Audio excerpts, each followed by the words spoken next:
L'histoire que je vais vous raconter est, à mon avis, une des plus belles histoires que j'ai pu écouter, car elle représente et elle me rappelle nos mères, nos mamans, qui avaient cette pureté dans la Emouna, qui ne se posaient pas de questions, qui n'avaient pas étudié comme nous et qui ne mettaient pas leur esprit en avant tout le temps, à se poser des questions, à essayer de comprendre les choses. Non, elles croyaient en Akadosh Baruch Hu de manière naturelle, sans trop se poser de questions. Ce qu'on appelle en hébreu la Emouna Temima. Cette histoire s'est passée aux États-Unis, ou dans une prison malheureusement, où il y avait un jeune juif qu'on appelait tous, que tout le monde appelait Chico. Et ce juif avait été condamné déjà à de la prison, et pour avoir fait des choses qui étaient répréhensibles apparemment, et il avait encore 15 ans de plus à tirer dans cette prison. Tenez-vous bien, 15 ans de plus à tirer. Et bien sûr, vous le savez, aux États-Unis ou dans tous les pays du monde, il y a une division dans la prison où il y a des juifs.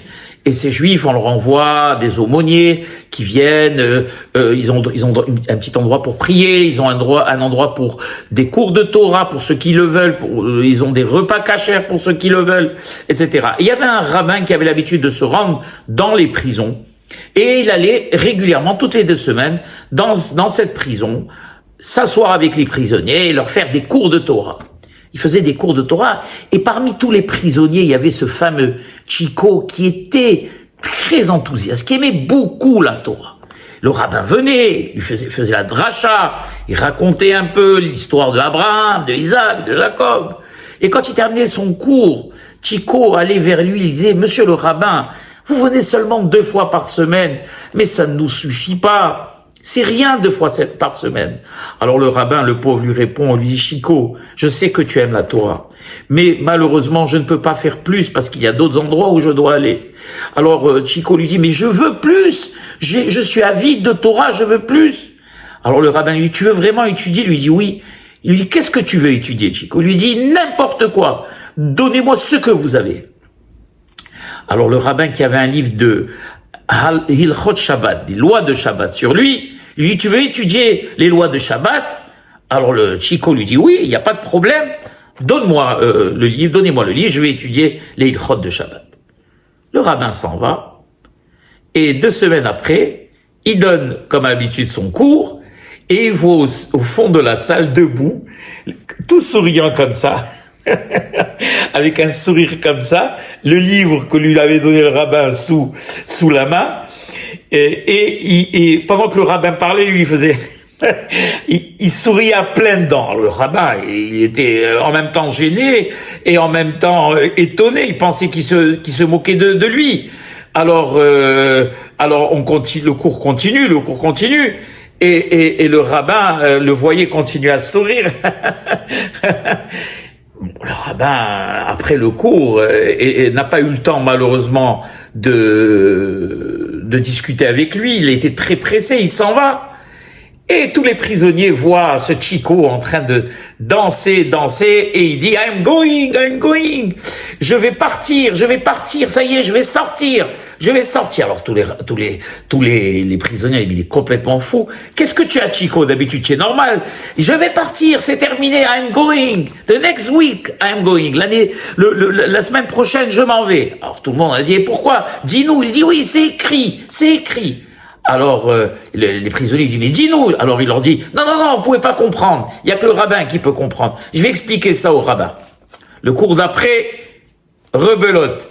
À la fin de la salle, en train de rire à pleines dents, le rabbin, cette fois-ci, à la fin du cours, il va vers Chico: dis-moi, est-ce que tu te moques de moi? Il lui dit: Hazvehaïla, Rabbi, pas du tout. Il lui dit: pourquoi tu es content? Pourquoi tu trépignes comme ça? Alors il lui dit: mais Rabbi, parce que je vais sortir la semaine prochaine. Il dit: tu vas sortir la semaine prochaine? Comment, on a allégé ta peine? Il dit: non, venez, asseyez-vous avec moi. Il s'assoit, et il lui ouvre la première page, ce qu'on appelle en hébreu la Akdama, l'introduction, où le Mehaber, celui qui a écrit le livre, eh bien, qui a en fait collecté toutes les lois dans le livre, eh bien, dans la première page, il donne les récompenses à ceux qui suivent qui sont Shomrim Shabbat, qui observent le Shabbat. Alors, il y a plusieurs récompenses. La Gemara en ramène plusieurs. Alors, par exemple, il y a une récompense où il est dit Kol HaShomer Shabbat Keilchato, tout celui qui observe le Shabbat selon la loi Behemet, Notnim Lo Kol Mishadot Libo. C'est-à-dire qu'on lui donne tout ce dont il a envie. Mais Mishalot Libo, c'est plus puissant. C'est-à-dire tous les désirs de son cœur. Ça veut dire quoi? C'est-à-dire qu'il a même pas besoin d'exprimer ce qu'il veut. Déjà, en pensant la chose, eh bien, il obtient de Hakadosh Baruch Hu. Il y a encore une autre qui est connue. Kol HaShomer Shabbat Keilchata, Notnim Lo Nahala Belimitzarim. On lui donne un héritage sans douleur. Alors après, la troisième, c'est là où il dit au rabbin, il dit, vous allez voir rabbin, vous allez voir, regardez ce qui a marqué. Il m'a les, elle est très connue, cette memra. Il m'a les Israël, Shomrim, Shete, Shabbatot, Miyad Igalim. Il y a marqué, il a dit au rabbin, voilà, il y a marqué, si Israël observe consécutivement, comme il se doit, selon la halacha, 2 Shabbat, eh bien, ils sont immédiatement délivrés. Ah ben voilà, il y a marqué que je serai immédiatement délivré, car je vais observer scrupuleusement 2 Shabbats.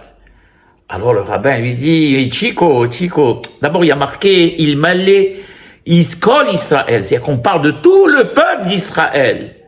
Alors le Chico le regarde comme ça, il dit, non, monsieur le rabbin, non, on parle de moi. Il dit, mais, écoute Chico, je ne veux pas que tu te berces d'illusions, mon fils.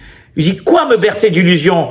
Arrêtez, monsieur le rabbin, vous me refroidissez. Il y a marqué ce qu'il y a marqué, et moi je sais que ça se réalisera, parce qu'il y a marqué, si Israël, et moi je suis Israël, suit 2 Shabbats, observe 2 Shabbats de manière consécutive, eh bien je sortirai.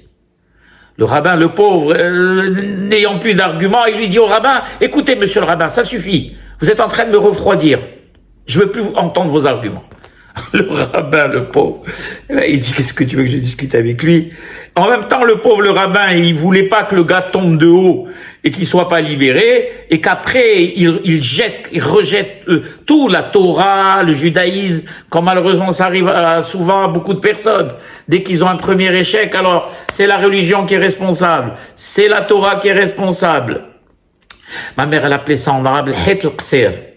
Très belle expression, je l'adore. C'est en arabe que j'adore. C'est-à-dire que le petit mur sur lequel tout le monde marche, c'est un marchepied, quoi, le marchepied. Alors, il s'en va, le rabbin, et 2 semaines et demie ou 3 semaines après, le rabbin revient pour ses cours mensuels. Il rentre dans la salle, il commence son cours, c'est un cours sur Parashat Bereshit, Noah, il explique le déluge, l'arche, etc. Vous savez, des fois, on ne sait pas, mais il observe et il voit, il y a quelque chose qui manque dans cette salle. Et il réalise qu'il y a une place qui est vide, qui était toujours pleine, et c'était Chico qui était assis à cette place. Bon, t'es étonné. Le cours se termine, il va chez les prisonniers, il leur dit, dites-moi, mes amis, où est Chico?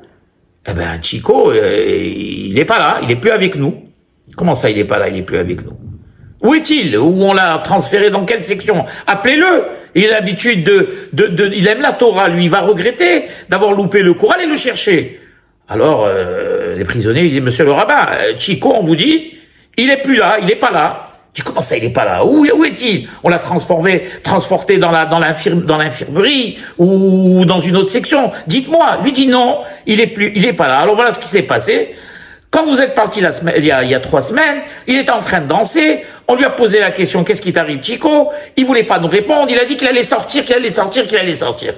Et voilà, et maintenant, depuis, il y a 2 colosses qui sont venus la semaine dernière, des gardiens de prison, qui l'ont fait sortir de sa cellule, ils l'ont emporté, et depuis ce jour-là, on l'a plus revu.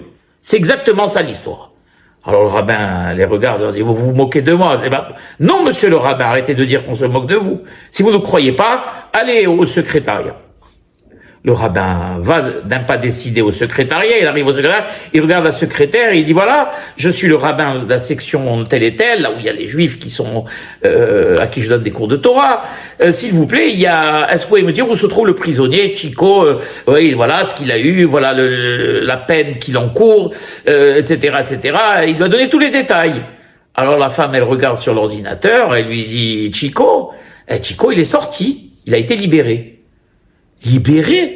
Vous vous moquez de moi, vous aussi? Je dis non, il a été libéré. Comment ça libéré? Mais il avait encore 15 ans à tirer. Je dis comment? Alors la secrétaire lui dit comment vous lisez pas les journaux, monsieur le rabbin? Alors le rabbin lui dit non, moi j'étudie que la Torah, j'ai pas le temps de regarder les journaux. Il dit si vous aviez lu les journaux, vous avez vu que sur le New York Times, il y a 3 mois, il y a un juge de très très important, un des plus grands juges des États-Unis, qui devait prendre sa retraite. Et avant de prendre sa retraite, c'était quelqu'un de tellement droit qu'il a réuni vraiment les procureurs, tout le staff du tribunal, les autres juges, etc., etc. Et il leur a dit la chose suivante. Il leur a dit voilà, vous savez bien, vous connaissez ma droiture. J'ai toujours essayé de rendre le jugement le plus juste possible. Mais vous savez, j'ai exercé pendant 50 ans et je vais partir à la retraite. Et je ne veux pas avoir un prisonnier que j'ai envoyé en prison et que je me sois trompé sur la conscience. Car pendant que moi je serai chez moi, lui sera en prison injustement. Alors je vous demande de me donner tous les dossiers pour lesquels j'ai donné des peines lourdes et que je vérifie un par un pour voir si le jugement que j'ai rendu est un jugement correct et basé sur des preuves solides. Bon, ils lui ont redonné tous les dossiers, il passe dossier par dossier, et il arrive sur le dossier de Chico. Elle lui dit, la secrétaire, monsieur le rabbin, il arrive sur le dossier de Chico, et il regarde, et il vérifie, il se rend compte que les preuves qui avaient été amenées étaient complètement insuffisantes, et qu'il était plus qu'innocent, ce pauvre type, et il ordonne immédiatement à ce qu'on le libère. Alors bien sûr, quand le juge ordonne, il a signé un mandat pour qu'on le libère, immédiatement, des officiers des prisons sont venus et ils ont fait sortir Chico, il est maintenant libre complètement.